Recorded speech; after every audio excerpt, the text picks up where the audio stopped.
غسل کب فرض ہوتا ہے اور غسل کا طریقہ کیا ہے۔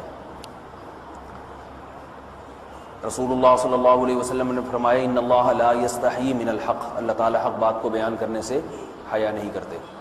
تو غسل کے جو مسائل ہیں ان میں بھی بعض دفعہ کچھ ایسی باتیں آتی ہیں جو بظاہر حیا کے خلاف ہیں، لیکن علم کی ایک بات ہے، سیکھنے اور سکھانے میں حیا اگر کریں گے تو پھر ظاہر ہے ساری زندگی جاہل ہی رہے گا انسان۔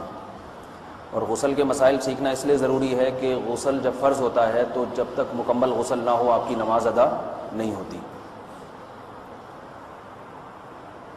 رسول اللہ صلی اللہ علیہ وسلم نے فرمایا الماء من الماء، حدیث ہے کہ غسل فرض ہوتا ہے خواہش نفس کے ساتھ جسم سے منی خارج ہونے سے۔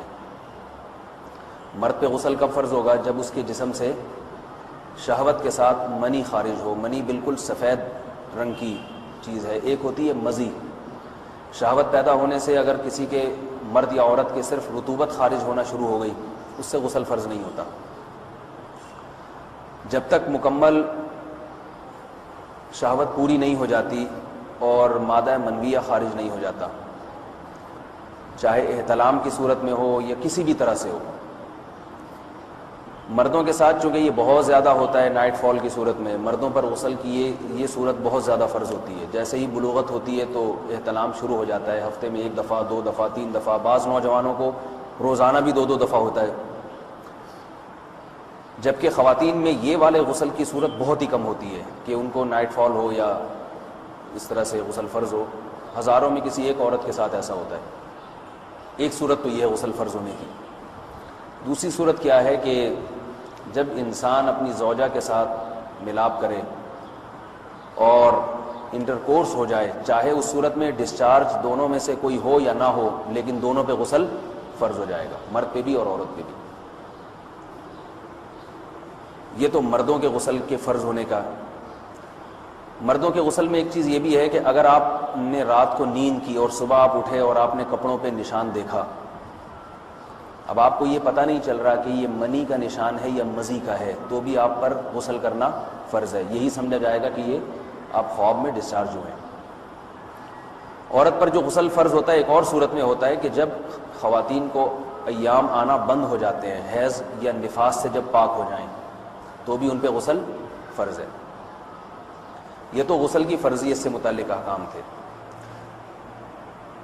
کچھ چیزیں ایسی ہیں جن میں غسل سنت ہے، فرض نہیں ہے۔ جمعہ کے دن غسل کرنا، رسول اللہ صلی اللہ علیہ وسلم نے بہت زیادہ تاکید کی ہے۔ سنت کی 2 قسمیں ہیں، سنت مؤکدہ اور سنت غیر مؤکدہ۔ مؤکدہ وہ ہوتی ہیں کہ جن کو چھوڑنے کا اگر کوئی معمول بنا لے تو گناہ کا خطرہ ہے اور ایسا شخص قابل ملامت ہے، اسے شریعت ملامت کرتی ہے، برا بھلا کہتی ہے۔ تو غسل سنت مؤکدہ ہے، ہفتے میں 1 مرتبہ، چاہے جمعے کے دن ہو یا کسی بھی دن ہو۔ جو مسلمان ہفتے میں 1 دفعہ بھی نہیں نہاتا، وہ کتنا ہی نیٹ کلین ہو، مگر شریعت کی نظر میں وہ قابل ملامت ہے، اسے تانے دینے چاہیے کہ شرم نہیں آتی ہو مسلمان مگر رہتے ہو بھنگیوں اور چماروں کی طرح۔ ملامت تو اسی کو کہتے ہیں نا۔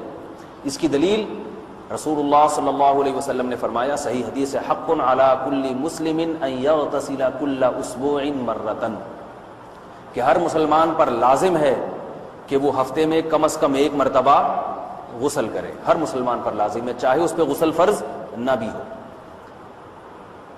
اور کس دن بہتر ہے؟ جمعہ کے دن۔ نبی صلی اللہ علیہ وسلم نے حکم دیا ہے کہ جمعے کے دن غسل کیا جائے۔ امام احمد ابن حنبل کا مذہب یہ ہے کہ جمعے کے دن غسل کرنا واجب ہے، صرف سنت نہیں ہے بلکہ واجب ہے، لیکن جمہور کا مذہب یہ ہے کہ سنت عمل ہے۔ غیر مسلم جب اسلام قبول کرتا ہے تو اس وقت بھی اس کے لیے غسل کرنا سنت ہے۔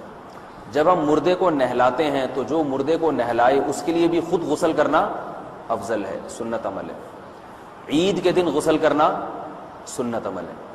تو یہ وہ تمام مواقع ہیں جن میں غسل کرنا رسول اللہ صلی اللہ علیہ وسلم کی سنت ہے۔ غسل کا طریقہ کیا ہے؟ غسل میں 3 چیزیں فرض ہیں، منہ بھر کے قلی کرنا، ناک میں پانی ڈالنا کہ ناک کی جو نرم جگہ ہے یہ اچھی طرح تر ہو جائے، اور پورے جسم پہ ایک مرتبہ پانی بہا دینا کہ جسم میں بال کے برابر جگہ بھی خشک نہ رہے. یہ تو ہے فرض، یعنی یہ کام کسی نے کسی بھی طرح سے کر لیا تو غسل ادا ہو جائے گا، چاہے اس کی نیت غسل کی تھی یا نہیں تھی. کوئی آدمی چلتا ہوا جا رہا ہے، پھسل کے تالاب میں گر گیا، پورے غوطے کھا کے باہر نکلا، کلی کر لے اور ناک میں پانی ڈال لے تو غسل اس کا ادا ہو جائے گا. البتہ چونکہ نیت نہیں تھی لہذا غسل کا ثواب نہیں ملے گا، ثواب نیت کے بغیر نہیں ملتا انسان. دلائل اس کے الگ موضوع ہے کہ اس کی دلیل کیا ہے کہ بغیر نیت کے بھی غسل ہو جاتا ہے، لیکن میں نے بتایا دلائل کا سیشن نہیں ہے، اس میں پھر بات لمبی ہو جائے گی. تو یہ تو ہے فرض، پورے جسم پہ پانی بہانا کلی اور ناک میں پانی. سنت طریقہ کیا ہے؟ رسول اللہ صلی اللہ علیہ وسلم غسل کیسے کرتے تھے؟ سنت طریقہ جس پہ جو اختیار کرنا چاہیے وہ طریقہ یہ ہے کہ جب آپ غسل کے لیے بیٹھیں تو سب سے پہلے وہ جگہ دھوئیں جہاں نجاست اور ناپاکی لگی ہوئی ہے.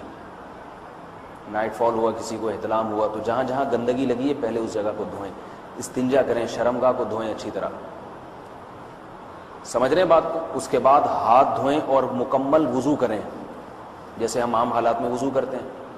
مکمل وضو کرنے کے بعد دائیں کندھے پہ پانی ڈالا، لیفٹ سائڈ پہ پانی ڈالا. پہلے زمانے میں تو چلو سے غسل ہوتا تھا، ہاتھ دھو لیے تو اب چلو سے پانی لے کے یہاں ڈالا جا رہا ہے، چلو سے پانی لے کے یہاں ڈالا جا رہا ہے، پورے جسم پہ ملا جا رہا ہے، اور چلو سے پانی لے کے 3 دفعہ سر پہ ڈالا جا رہا ہے. تو آج کل چلو ولو تو ہے نہیں، شاور کے نیچے جا کے کھڑے ہو جاتے ہیں، تو اس میں یہ کہ شاور کھولے اس میں کھڑے ہو جائیں، سارے چلو اس میں خود بخود ہی ہو جائیں گے، پورے جسم پہ پانی بہہ جائے گا. نبی صلی اللہ علیہ وسلم کے دور میں یہ جدید چیزیں نہیں تھیں، شیمپو اور صابن، تو آپ صلی اللہ علیہ وسلم بیری کے پتوں سے غسل کی ترغیب دیا کرتے تھے. بیری کے پتوں کو اگر پانی میں پکایا جائے تو پانی میں میل کچیل صاف کرنے کی صلاحیت بہت بڑھ جاتی ہے. ہمارے زمانے میں اس تکلف کی ضرورت نہیں ہے، صابن ملتے ہیں اس سے نہا لے آدمی، نہایا کریں. بہرحال کہنے کا مقصد یہ آپ لوگوں سے، تو یہ سنت طریقے سے غسل ہو جائے گا آپ کا. سمجھ رہے ہیں بات کو؟ سب سے پہلے استنجا کیا، اس کے بعد وضو کر لیا، اس کے بعد غسل کر لیا. اگر کسی نے غسل میں وضو نہیں کیا اور ویسے ہی پورے جسم پہ پانی بہا دیا تو بھی اس کا وضو خود بخود ہو جائے گا. اس غسل سے وہ نماز پڑھ سکتا ہے، کیونکہ بعض لوگ غسل کرنے کے بعد دوبارہ وضو کر رہے ہوتے ہیں، اس کی ضرورت نہیں ہے، کیونکہ جب غسل کرتے ہیں تو وضو والے اعضاء تو خود بخود اس میں دھل جاتے ہیں. یہ ہے غسل کا طریقہ. وضو کیسے ٹوٹتا ہے؟ جن چیزوں سے غسل فرض ہوتا ہے ان چیزوں سے وضو تو بہرحال ٹوٹتا ہی ہے، اس کے علاوہ بھی وضو ٹوٹتا ہے. اس سے پچھلے لیکچر میں نے کچھ تفصیل بتائی تھی کہ نجاست جسم سے کہیں سے بھی خارج ہو جائے یا نجاست نکل کے بہہ پڑے، اگر قضائے حاجت کی جگہوں سے نجاست خارج ہوئی ہے تو نظر بھی آ جائے وضو ٹوٹ جائے گا، اور قضائے حاجت کے علاوہ جگہوں سے اگر نجاست خارج ہوئی ہے، خون وغیرہ ہے جیسے، تو جب تک نکل کے بہے گا نہیں تو اس وقت تک وضو نہیں ٹوٹے گا. سمجھ رہے ہیں بات کو؟ وضو کا طریقہ کیا ہے؟ سب سے پہلے دونوں ہاتھوں کو دھویا جائے، 3 دفعہ کلی کی جائے، مسواک کی جائے، 3 دفعہ ناک میں پانی ڈالا جائے، پھر پورے چہرے کو پیشانی، یہ جو ہے جہاں سے پیشانی ہماری شروع ہو رہی ہے اور تھوڑی کے نیچے، تھوڑی جہاں ختم ہو رہی ہے، اور ایک کان کی لو سے دوسرے کان کی لو تک 4 اعضاء ہیں وضو میں دھونا فرض ہیں. 1 چہرہ، نمبر 2 بازو، نمبر 3 سر کا مسا، چوتھائی سر، اور نمبر 4 پاؤں کو دھونا. اس کی دلیل قرآن مجید کی مشہور آیت ہے فَاغْسِلُوا وُجُوهَكُمْ وَأَيْدِيَكُمْ إِلَى الْمَرَافِقِ. اللہ فرماتے ہیں ایمان والو جب نماز کا ارادہ ہو تو اپنے چہروں کو اور اپنے ہاتھوں کو دھو، سر کا مسا کرو اور پاؤں کو ٹخنوں سمیت دھو. دھونے کا حکم ہے قرآن مجید میں. البتہ سر کے بارے میں یہ نہیں آئے پورے سر کا مسا کرو، بلکہ آ رہا ہے وَامْسَحُوا بِرُؤُوسِكُمْ. با کا لفظ ہے، با آتی ہے تبعیض کے لیے کہ سر کے بعض حصے کا مسا. اب بعض حصے کا قرآن حدیث میں کہیں تذکرہ نہیں ہے، تو اس میں فقہاء کرام کے اجتہادات ہیں. امام شافعی فرماتے ہیں تھوڑا سا بھی ٹچ کر لیا سر کو ہو جائے گا. امام ابو حنیفہ فرماتے ہیں نہیں، کم از کم 1/4 کا ہونا ضروری ہے. سب کے اپنے اپنے دلائل ہیں، ان دلائل میں نہیں جاتا. فقہ حنفی کو جو فالو کرنے والے ہیں تو ان کو چاہیے کم از کم 1/4 سر کا مسا، یہ فرض ہونے کے لیے ضروری. مگر سنت کیا ہے؟ پورے سر کا مسا. نبی صلی اللہ علیہ وسلم دونوں ہاتھوں کو بھگو کے پورے سر کا مسا کرتے تھے ایسا. سمجھ رہے ہیں بات کو؟ اور مسا کے جو یہ ٹیکنیکل طریقے ہیں کہ آپ یوں پہلے انگلی بنائیں، پھر یوں لے کر جائیں، پھر یوں گھما کے لائیں، پھر یوں، یہ ٹیکنیکل طریقے حدیث سے ثابت نہیں. مسا کا طریقہ کیا ہے؟ بھیگا ہوا ہاتھ لے کے ایسے پورے سر کو ہو گیا. پھر حدیث میں یہ بھی ہے کہ یوں لے جاؤ اور یہ بھی ہے کہ دو واپس بھی لے کر آؤ، دونوں طرح سے ثابت۔ تو ایسے بھی کر سکتے ہیں کہ یوں لے جائیں، اور ایسے بھی کر سکتے ہیں لے کے جائیں اور پھر واپس بھی لے آئیں، دونوں طریقے جائز ہیں۔ لیکن کم از کم سنت اتنی ہے کہ پورے سر کا مسح ہونا چاہیے۔ بعض لوگوں کو شو مارنے کا شوق ہوتا ہے، اگر وہ واپس لائیں تو بال ان کے خراب ہو جاتے ہیں، کہتے ہیں یار یہ پھر مسئلہ خراب ہو جائے گا، تو پھر ایسے لوگ صرف یوں ہی لے جائیں کافی ہے۔ افضل تو یہ کہ یوں بھی لے جائیں یوں بھی لے جائیں، دونوں طرح سے صحیح ہے، بہرحال دونوں حدیث سے ثابت ہیں۔ سمجھ رہے ہیں بات کو؟ اور یہاں ایک اہم مسئلہ بتا دوں، قرآن مجید نے پاؤں کو دھونے کا حکم دیا ہے، پاؤں پہ مسح کرنے کا حکم نہیں دیا، اور حدیث میں خفین پر مسح کرنے کا حکم ہے۔ تو قرآن اور حدیث کو فقہا نے جمع کیا ہے، لہذا وہ موزے جن میں آسانی سے پاؤں دھوئے جا سکتے ہیں ان میں چاروں ائمہ کے نزدیک پاؤں پہ مسح کرنا جائز نہیں۔ سعودی عرب میں جو بعض سلفی حضرات اور یہاں ہمارے ہاں بھی اہل حدیث حضرات نے عام موزوں پر بھی جو مسح کی ایک روایت ڈال دی ہے، اسلاف میں، تابعین، تبع تابعین میں اور چاروں ائمہ کے مذاہب میں اس کا ثبوت نہیں ملتا۔ اگر اسلاف میں کوئی قائل بھی ہے تو ایک شاذ قول، اکا دکا قول ملتا ہے، ورنہ یہ ائمہ اربعہ کے مذہب کے خلاف ہے، اور جو احادیث جو نقل ہوتی ہیں صحیح سند کے ساتھ ان کے بھی خلاف اور قرآن کی آیت کے بھی خلاف ہے۔ اس لیے کسی نے عام ساکس پہ اگر مسح کر لیا، جو عام طور پہ آفس پہن کے جاتے ہیں لوگ، اس میں تو پاؤں، آپ اگر ساکس کو پانی کے نیچے رکھیں پورا پاؤں دھل جائے گا آرام سے، تو وہاں کیا ہو رہا ہے کہ قرآن مجید کے حکم کی مخالفت لازم آ رہی ہے، آپ پاؤں دھو نہیں رہے۔ تو اس لیے ہم یہ سمجھتے ہیں کہ اس صورت میں نماز ادا نہیں ہوگی۔ سعودی عرب میں بعض سلفی حضرات نماز پڑھاتے ہیں، وہ ایسے ہی کرتے ہیں کہ عام ساکس پہ مسح کر کے نماز پڑھا لیتے ہیں، تو فتویٰ اسی پر ہے کہ ان کی اگر کسی کو یقین ہے کہ اس نے عام ساکس پہ مسح کر کے نماز پڑھائی ہے تو اس کے پیچھے نماز ادا نہیں ہوگی، کیونکہ قرآن کے مطابق اس کا وضو ہوا ہی نہیں ہے۔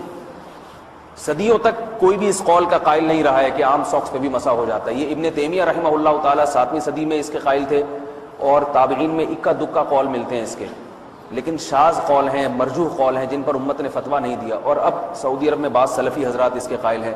ہمارے ہاں اہل حدیث حضرات بھی چونکہ اکثر سعودی عرب کے سلفی حضرات ہی کو فالو کرتے ہیں، تو انہوں نے بھی وہیں سے یہ فتویٰ لیا ہے۔ لیکن ائمہ اربعہ کے مذہب میں اور دلائل کے لحاظ سے دیکھا جائے تو یہ مذہب کمزور ہے۔ قرآن نے پاؤں کو دھونے کا حکم دیا، آپ دھوئیں گے پاؤں جب تک دھونا ممکن ہے۔ چمڑے کے موزے ہیں ان کو دھونا ممکن نہیں ہے اتارے بغیر، لہذا ان موزوں کے اوپر مسح ہو جائے گا، تو اس سے قرآن پر بھی عمل ہو جائے گا اور حدیث پر بھی عمل ہو جائے گا۔ اس لیے ائمہ اربعہ نے جو قرآن و حدیث کو سمجھ کے جو فیصلہ کیا ہے اس پہ چلنا ہمارے لیے زیادہ مفید ہے بنسبت آج کل کے جو علماء ہیں ان کی اپنی ذاتی آراء پر۔ اس لیے یہ بھی ایک وضو سے متعلق اہم مسئلہ تھا، سمجھ رہے ہیں؟ باقی تو ماشاءاللہ وضو کرنا سب کو آتا ہی ہے۔ اور وضو کے بعد دعا کیا ہے؟ کلمہ شہادت، اشہد ان لا الہ الا اللہ وحدہ لا شریک لہ اشہد ان محمدا عبدہ ورسولہ اللہم اجعلنی من التوابین واجعلنی من المتطہرین۔ اے اللہ تو مجھے بار بار توبہ کرنے والوں میں شامل کر دے اور بار بار پاکیزہ رہنے والوں میں شامل کر دے۔